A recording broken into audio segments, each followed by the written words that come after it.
Okay, I've got the car back. Whew. I tell you what, man.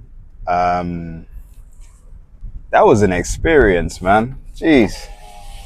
I thought I was just popping round there to get the car. And I thought it was just going to be a very simple situation, just in and out. But the mechanic wanted to tell me everything. He was showing me parts that came out of my car. He said I got video evidence of everything we did. In all honesty, I shouldn't complain because that's really the type of mechanic you want. You want someone who's probably going to be a little bit extra when it comes to actually showing you what they did with your vehicle. But with that being said,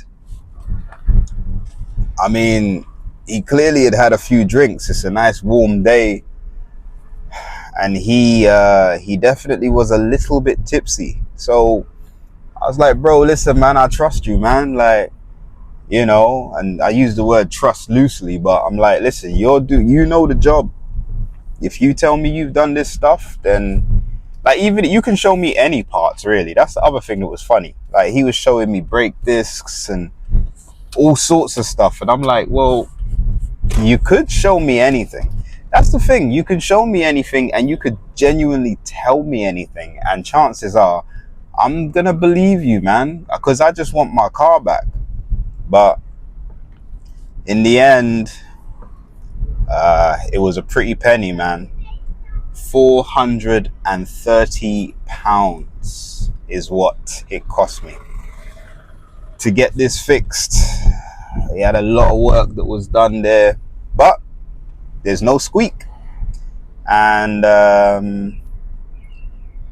feels all right. Feels like it's driving okay. What can I say? It's doing all right. It's doing all right so far. But then again, I am only 10 minutes out from having received it back, so you'd hope that by now it would still be all right. Anyway, man, it's another day. It's another blessing. And so far today's been all right. Like, it's been a lot of drama. Like, if I'm being totally honest with you, there's been some issues in the flat. I remember I was talking about this leak that my neighbor below me is experiencing, and I thought that it was coming from underneath my bath, and I inspected it. I did what I could to rectify anything that was apparently leaking under there. But I contacted the council and I was like, look, there's a communal cupboard where all of the pipe work joins and runs throughout the whole building. And I was like, I'd like to get that cupboard inspected because I'd really like to know whether or not the leak is potentially coming from in there, because for the amount of water that my neighbor was getting into their flat, I'm like, I can't see how this is coming directly from my bathroom. So the council said, listen, you're going to have to get a plumber out to confirm that it's not coming from your flat before we'll send anybody out. So I had to arrange for a plumber to come by today and inspect my property, but I was also able to get the council around to open up that communal cupboard, and lo and behold, there was a pipe in there that was totally corroded. And I am confident. I never like saying I'm 100% sure, but I'm 95 to 99% confident this is clearly where the water has been coming from.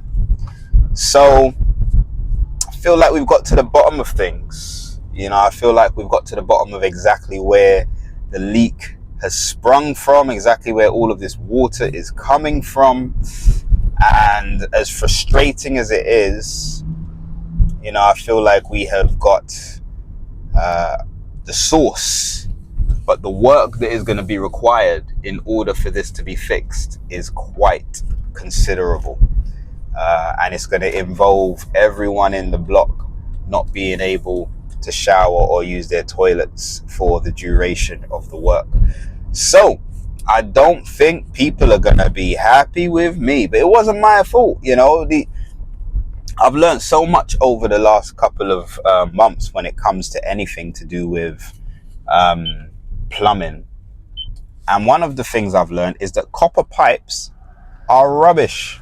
Yeah, like when all of these blocks were built, like back in the 70s, they used a lot of copper pipes.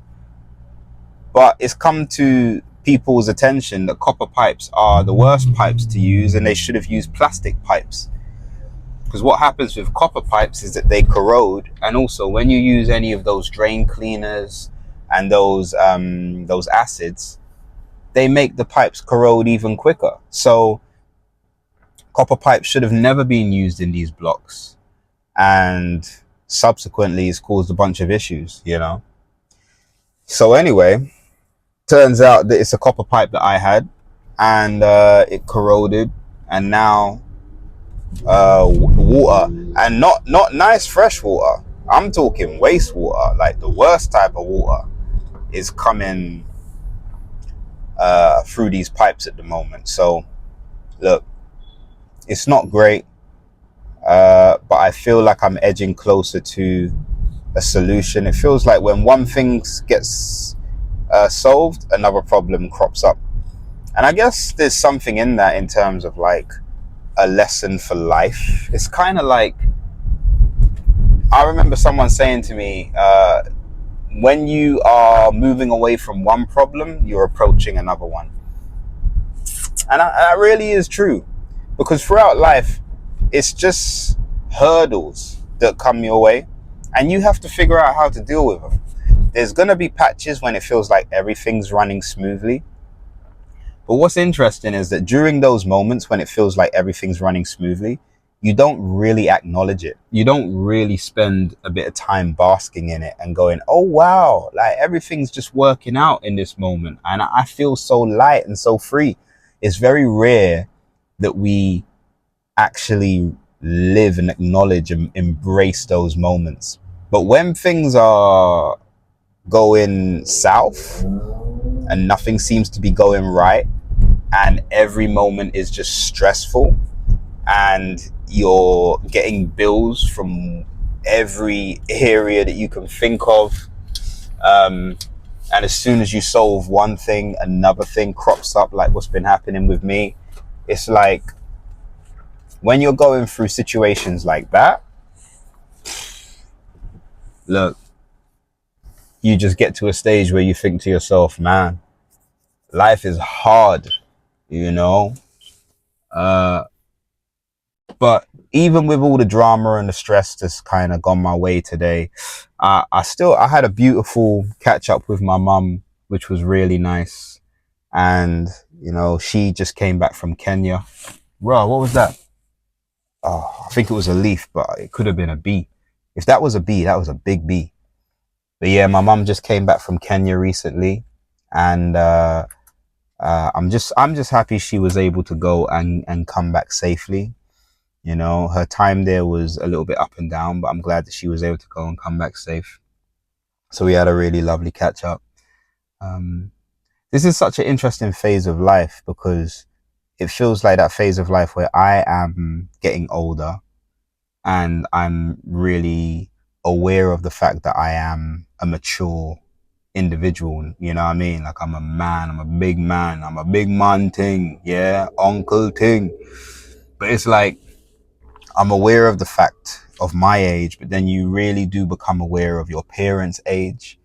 And so the fact that my mum is still mobile, still well, still healthy, you know, it means so much. And it was nice to spend some time with her. And the pictures that I got from my sister the other day, I felt like it was the perfect time for us to sit down and maybe go through them. And we did. We looked through the pictures.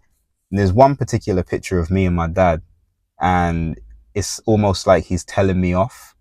And it's sad that that's the one picture that was in there of the two of us.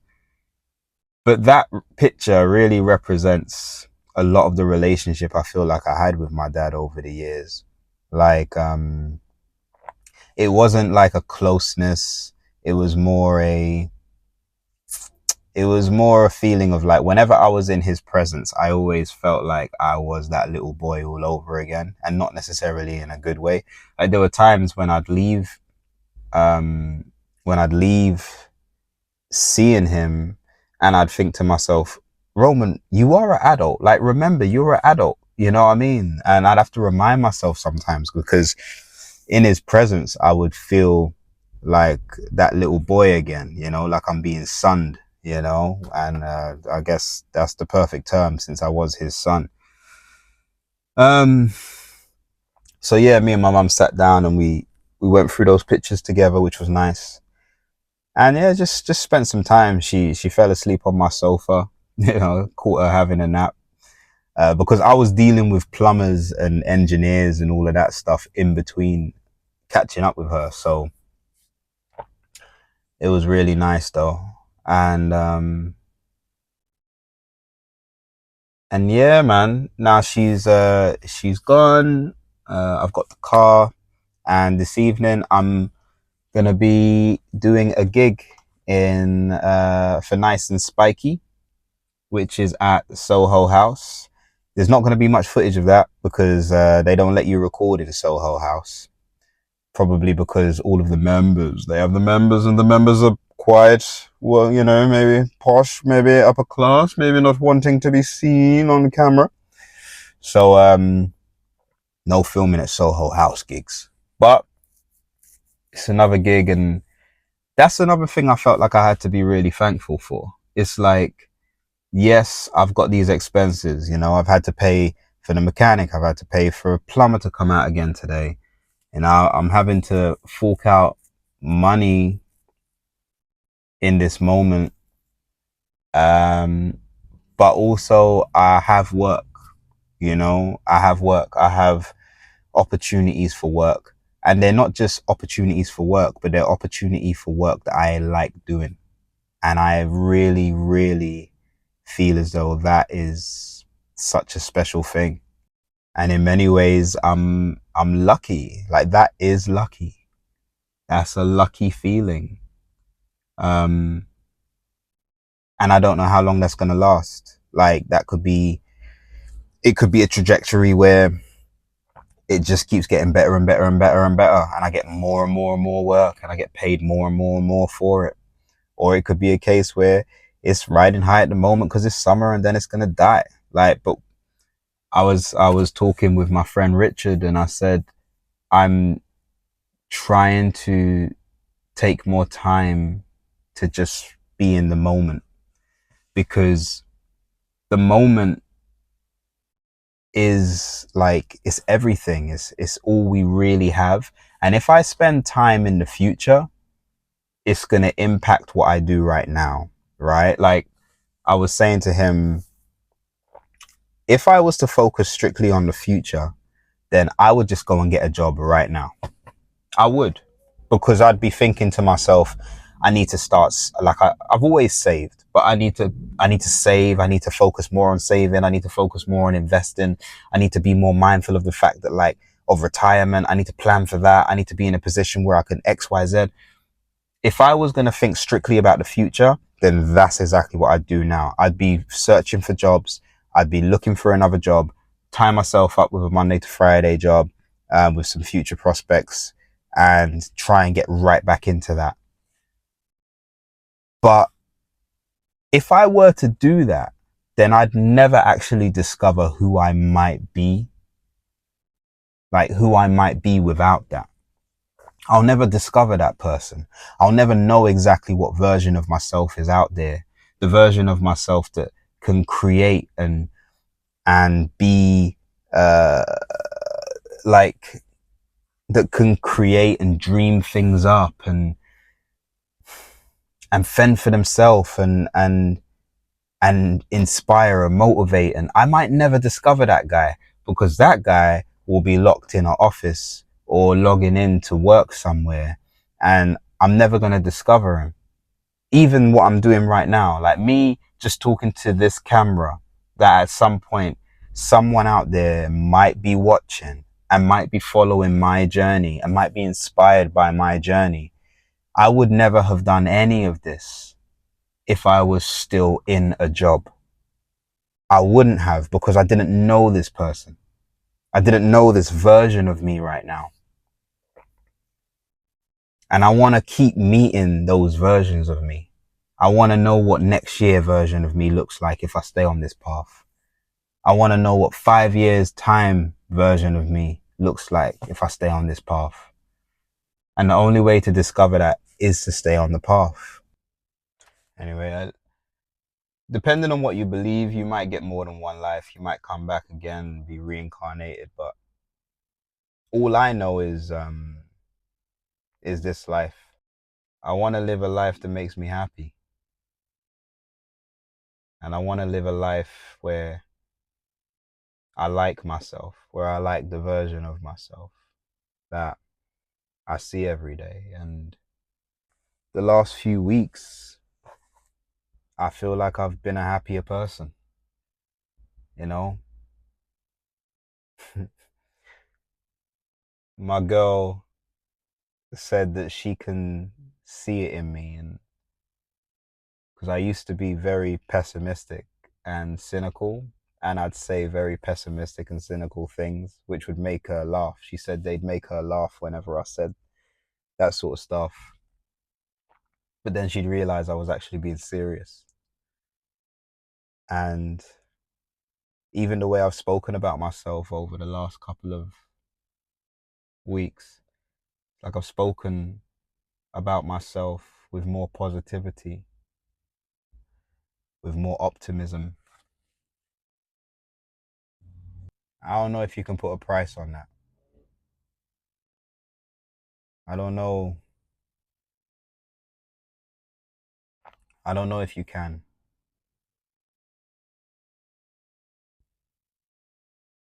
But you can. I just don't know if you should. And if you did put a price on it, I don't know how much it would be. So we got a little budget for drinks at the show. So I got myself this Casa Verde cocktail. Not a big cocktail drinker, but it was nice. Then out onto the streets of the West End. I decided to put this into the vlog just so, I don't know, if you're not based in the UK or you've never been to the UK before, you can kind of see what the streets look like around the West End in the summertime. Everybody's out, phones out, taking pictures of stuff. Very multicultural, as you can see, you know. It's a vibe. I personally dislike going down to the West End. I've never really been a massive fan of it. It's just so many people, it's so much going on, and I'm not really for it, but hey, here you go. There's another little view. There's a double-decker bus, and there's the big screen. And that's the end of today's vlog.